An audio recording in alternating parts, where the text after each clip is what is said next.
ज्योतिषाचार्य मनीष अवस्थी आप सभी का अपने इस ज्योतिष के चैनल पर स्वागत करता हूं, अभिनंदन करता हूं। देखिए 14 मार्च 2025 को होली का त्यौहार खेला जाएगा संपूर्ण भारतवर्ष में, और आप सभी लोगों को होली की पूर्व में ही हार्दिक शुभकामनाएं। त्यौहार आपका मंगलमय हो। देखिए 14 मार्च 2025 को मीन संक्रांति है। कहने का मतलब यह है कि सूर्य मीन राशि में प्रवेश करेंगे शाम को 6:51 पर। इस समय कुंभ राशि में संचार कर रहा है सूर्य, और 14 मार्च 2025 को कुंभ को त्याग कर मीन राशि में पदार्पण कर जाएंगे, प्रवेश कर जाएंगे। और 14 मार्च से लेकर 13 अप्रैल तक सूर्य का गोचर मीन राशि में रहेगा। धनुमीन संक्रांति त्याज्य होती है, फलतः सभी शुभ कार्य इस संक्रांति में यानी कि 14 मार्च 2025 से लेकर 13 अप्रैल 2025 तक स्थगित रहेंगे। मल मास है ये। धनुमीन संक्रांति त्याज्य होती है। कहने का मतलब यह है कि जब सूर्य बृहस्पति की धनु राशि में या मीन राशि में संचार करते हैं तो कोई भी बड़ा शुभ कार्य नहीं किया जाता, ये त्याज्य माना गया।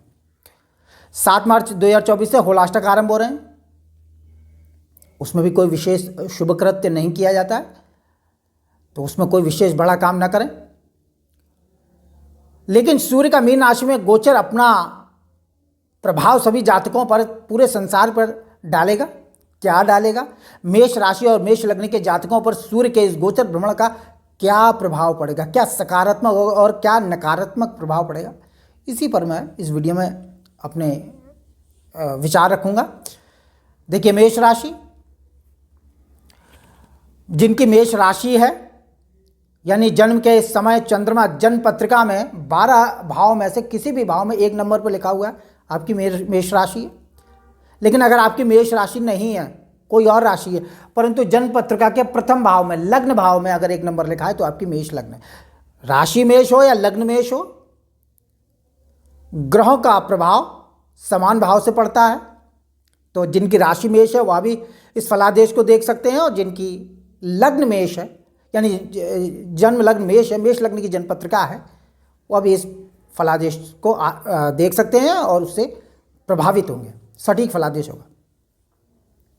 देखिए पहली चीज तो मैं ये बता दूं कि जिनकी जन्म पत्रिका में सूर्य अच्छी स्थिति में है, यानी जन्म पत्रिका में लग्न से तीसरे, छठे, 10वें या 11वें स्थान में सूर्य बैठा हुआ है तो अच्छी स्थिति में है। तुला राशि का नहीं होना चाहिए जन्म पत्रिका में किसी भी स्थान में, यानी अपनी नीच राशि का नहीं होना चाहिए। लग्न से तीसरे, छठे, 11वें स्थान में बैठा हुआ है, या केंद्र में, कोण में, धन में या लाभ में बैठा हुआ है। अपनी उच्च राशि मेष का है, मूल त्रिकोण राशि सिंह का है, स्वराशि सिंह का है, शुभ ग्रहों के साथ दृष्टि युति करके बैठा हुआ है। और साथ में जिन लोगों के जन्म पत्रिका में है, जिनकी मेष राशि है, मेष लग्न है, सूर्य की महादशा चल रही है और वह दशा शुभ फलदायी है, तो सूर्य का ये जो फलादेश मैं अभी आपको बताऊंगा इसका कोई नकारात्मक विशेष प्रभाव देखने में नहीं आएगा, क्योंकि गोचर का फल जन्म पत्रिका के ग्रहों के तारतम्य के हिसाब से ही मिलता है। तो जिनकी जन्म पत्रिका में सूर्य अच्छी स्थिति में है, गोचर का अशुभ प्रभाव सूर्य का उन पर नहीं पड़ेगा, पड़ेगा भी तो बहुत छोटे मोटे अंशों में। लेकिन जिनकी जन्म पत्रिका में सूर्य अशुभ स्थिति में बैठा हुआ, कमजोर है, निर्बल है, नीच राशि का है, नीच नवांश में बैठा हुआ है, लग्न से 8वें या 12वें स्थान में बैठा हुआ है, राहु केतु के साथ बैठकर ग्रहण बना रहा है, शनि के साथ युति दृष्टि में है, निश्चित रूप से पाप युक्त है। तो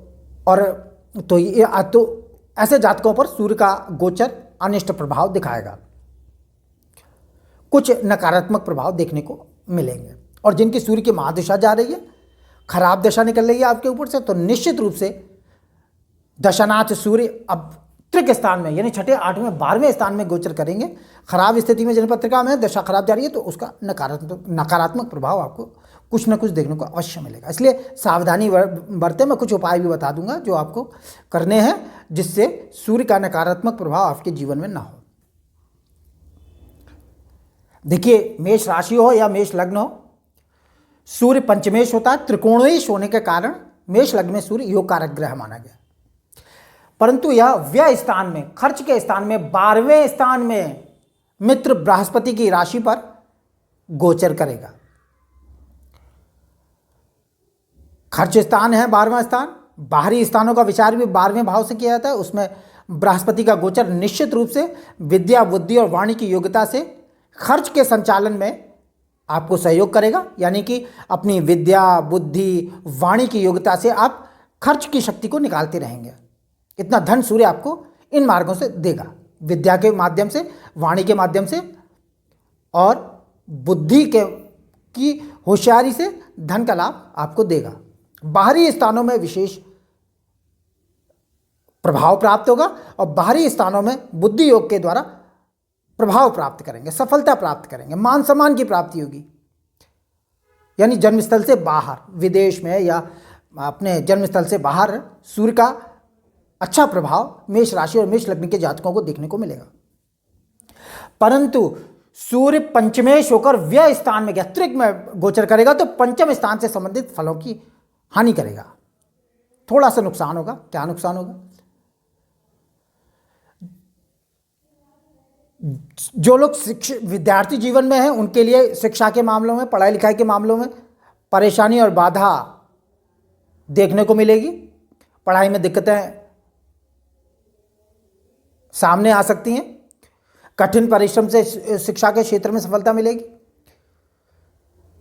और संतान संबंधी कष्ट मेष राशि और मेष लग्न के जातकों को होगा। संतान संबंधी परेशानी, चिंता, कमी और कष्ट के कारणों को सूर्य इस एक मास में प्रदान करेगा। दिमाग के अंदर चिंता, फिक्र और परेशानी के कारणों को उत्पन्न करेगा, क्योंकि पंचमेश व्यय स्थान में गोचर करेगा, हानि के स्थान में गोचर करेगा। तो पंचम भाव से संबंधित विषयों की न्यूनानिक रूप में हानि करेगा। तो मानसिक चिंताओं के योग बनेंगे। शिक्षा के मामलों में जो लोग हैं उन्हें परेशानी का सामना करना पड़ सकता है और संतान संबंधी परेशानी आपके सम्मुख आएगी। संतान को कुछ दिक्कत, परेशानी उनकी तरफ से देखने को मिलेगी। दूसरी चीज़ ये है कि सूर्य द्वादश में गोचर करेगा और उसकी सप्तम दृष्टि कन्या राशि पर पड़ेगी। छठे भाव में गर्म ग्रह की दृष्टि अच्छा फल देती है, तो शत्रु पक्ष में सद्भावनाओं के द्वारा प्रभाव की शक्ति प्राप्त होगी और निर्भयता प्राप्त करेंगे, क्योंकि छठे स्थान पर गर्म ग्रह की दृष्टि अच्छा फल देती है। सूर्य गर्म ग्रह, तो शत्रु पक्ष में प्रभाव प्राप्त करेंगे। लेकिन एक बात विशेष स्मरणीय है कि द्वादश में सरकार और राज्य का कारक ग्रह सूर्य गोचर कर रहा है 14 मार्च से 13 अप्रैल। तो कुछ लोगों को सरकारी टैक्स या फाइन में धन देना पड़ेगा, यानी किसी भी रूप में सरकारी कर्मचारी आपसे धन वसूलेंगे, ये योग बनेगा। किसी भी सरकारी अधिकारी या सरकार से लड़ाई झगड़ा मोल न लें, किसी भी रूप में न अटकें, वरना परेशानी का सामना करना पड़ेगा। विशेष रूप से लंबे समय तक जिनकी सिंह राशि है, जिनकी मेष राशि है, माफ़ी चाहूँगा, जिनकी मेष राशि है, क्योंकि मेष राशि पर अब 7.5 का आरंभ होने वाला है। परेशानियों को दावत बिल्कुल ना दें, समझदारी से काम लें और दूसरे के मामलों में व्यर्थ अपनी टांग न डालें, नहीं तो नुकसान उठाना पड़ेगा। तो सरकार या सरकारी कर्मचारियों से बचें, उनसे व्यर्थ में विवाद मोल न लें और दूसरे के मामलों में टांग न अड़ाएं। ये आपके लिए आवश्यक होगा। उपाय के तौर पर क्या करना है आपने? शनिवार और मंगलवार को गुड़ को, कुत्ते को कुछ मीठा खिलाएं। मेष राशि है आपकी, मेष लग्न है, इसलिए हनुमान चालीसा और हनुमान अष्टक का नित्य पाठ करें, आवश्यक है। विशेष रूप से जिनकी मेष राशि है, क्योंकि मेष लग्न जिनकी है उनका तो ग्रह गोचर बदल जाएगा 14 मार्च से और 13 अप्रैल तक रहेगा। चीज़ें उसके बाद ठीक हो जाएंगी, कोई दिक्कत नहीं है। लेकिन जिनकी मेष राशि है उन्हें विशेष रूप से उपाय आरंभ करने चाहिए, क्योंकि 29 मार्च 2025 से सूर्य शनि राशि परिवर्तन करेगा, मीन राशि में आएगा और राशि से द्वादश आएगा मीन राशि में, तो 7.5 आरंभ हो जाएगी। इसलिए कोई भी खतरा ना उठाएं। हनुमान चालीसा, हनुमान अष्टक का नित्य पाठ करें। भगवान शिव की उपासना भी लाभ देती है। मंगलवार का व्रत करें, हनुमान जी की उपासना विशेष लाभप्रद रहेगी, जैसा मैं बता रहा हूँ, करिए। और मंगलवार को मसूर की दाल और गुड़ गाय को खिलाइए। इससे लग्न का बल मजबूत होगा, राशि का बल मजबूत होगा और साढ़े साथी का अनिष्ट प्रभाव आपके ऊपर कमज़ोर पड़ेगा। लेकिन सभी के लिए साढ़े साथी खराब नहीं होगी, ये बात बिल्कुल स्पष्ट है। जिनकी जन्मपत्रिका में शनि अच्छी स्थिति में है, निश्चित रूप से साढ़े साथी उनके लिए लाभप्रद रहेगी। तो सभी जातकों के लिए साढ़े साथी खराब नहीं होने वाली है। कुछ के लिए शनि लाभप्रद होंगे, साढ़े साथी में उत्थान देने वाले होंगे। कुछ के लिए जिनकी जन्मपत्रिका में शनि की स्थिति अच्छी नहीं है, उनको परेशानी का सामना करना पड़ेगा, संघर्ष का समय आरंभ हो जाएगा मेष राशि के जातकों के। तो सूर्य का यह गोचर मैंने बताया आपको, जिनकी मेष राशि मेष लग्न है उनके लिए क्या फलादेश मिलने वाले हैं। तो ये उपाय करिए, राशि को बल दीजिए, लग्न को बल दीजिए, निश्चित रूप से कोई विशेष अनिष्ट प्रभाव नहीं होगा। जिनका जन्म पत्रिका में सूर्य कमज़ोर है या दशा खराब है सूर्य की, गोचर में अनिष्ट फल जैसा मैंने बताया मिलेगा, तो उसके लिए आप सूर्य को अर्घ दें, नित्य प्रति अर्घ दें, गायत्री मंत्र से अर्घ दें, तांबे के लोटे से अर्घ दें, रोली और चावल मिला के अर्घ दें, केसर भी मिला सकते हैं, नित्य प्रति अर्घ दें। और आदित्य हृदय स्तोत्र का नित्य पाठ करें। सूर्य की दशा खराब जा रही है, अगर सूर्य जन्मपत्रिका में निर्बल है, सूर्य के उपाय करिए। सूर्य गायत्री मंत्र का जाप करिए, ओम आदित्याय विद्महे दिवाकराय धीमहि तन्नः सूर्य प्रचोदयात्, इस मंत्र का जाप करिए। सूर्य की दशा का दुष्प्रभाव समाप्त होगा, अच्छे फल मिलने लगेंगे। जिनकी जन्म पत्रिका में मेष लग्न या मेष राशि के जातकों के सूर्य की दशा चलिए, अनिष्ट प्रभाव अगर सूर्य का आ रहा है, तो इस प्रकार से ये छोटे छोटे उपाय करके आप सूर्य के कुप्रभाव से बच सकते हैं। और अगर सूर्य की दशा आपके ऊपर खराब है तो निश्चित रूप से आपको कुछ फल भुगतने पड़ेंगे, पिता के साथ आपके संबंध खराब हो जाएंगे, वगैरह वगैरह होंगे। और हृदय रोग और मानसिक रोग और नेत्र आदि विकारों को देने वाला होता है जब सूर्य खराब होता है। अगर इस प्रकार के लक्षण है तो उपाय करिए, निश्चित रूप से आपको शांति मिलेगी। तो इस वीडियो में इतना ही। मेरा वीडियो अच्छा लगे इसे लाइक करें, शेयर करें, सब्सक्राइब करें। जन्मपत्रिका विश्लेषण के इच्छुक हों तो नंबर डिस्क्रिप्शन में। नमस्कार।